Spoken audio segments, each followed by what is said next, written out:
d'être là pour l'AG de la filière. Donc je voudrais préciser que c'est une journée de travail. Donc c'est tous ensemble la filière et merci à l'équipe chargée de mission de la filière et merci à tous pour différentes actions. Vous allez trouver dans le petit livret qu'on vous a donné le programme de la journée. En fait, c'est chaque axe de travail, soins, recherche, formation, Europe, etc., qui vont être dites avec des actions dans chaque axe. Et vous avez un guide avec tous les acteurs de chaque axe de travail. Donc vous vous êtes tous mis en quelques mois.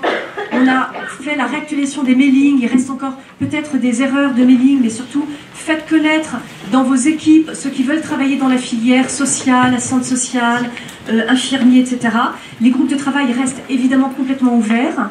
Et le but de cette journée, c'est à chaque action présentée, c'est qu'est-ce qu'on fait en 2020, de quels moyens avons-nous besoin. Et Anne-Sophie reste ce matin, parce que finalement, il y a quand même de l'argent des GOS, et de quoi avons-nous besoin pour bien travailler, soit sur appel d'offres, parce que vous travaillez de plus en plus, ministère de la Recherche, vous travaillez beaucoup sur des appels d'offres, mais on peut aussi vous demander, on a un Excel à vous remettre, financier, de quoi avez-vous besoin pour travailler. Et les groupes qui seront actifs, on leur mettra bien évidemment des moyens, alors ça sera du 50%, du 100% selon les moyens qui seront donnés d'année en année.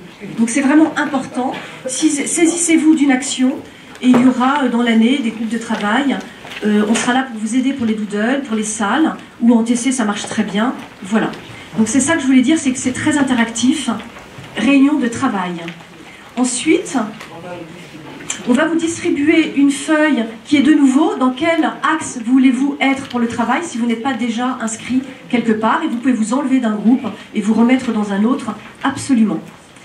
On a la chance d'avoir Anne-Sophie Lapointe qui reste ce matin, donc on peut poser plein de questions à Anne-Sophie, d'avoir un représentant ROFIM RCP, d'avoir Monsieur Heard qui connaît très très bien l'Europe et qui va avoir ce délicat point de voir comment la filière G2M peut vraiment s'insérer encore mieux dans l'Europe, en particulier métabe-RN, mais il n'y a pas que métabe-RN dans l'Europe, il y a beaucoup d'autres maladies, il y a le foie et puis la porphyrie, voilà, parce que on est peut-être un peu moins actif dans l'Europe actuellement, en tout cas moi, certainement, et voilà.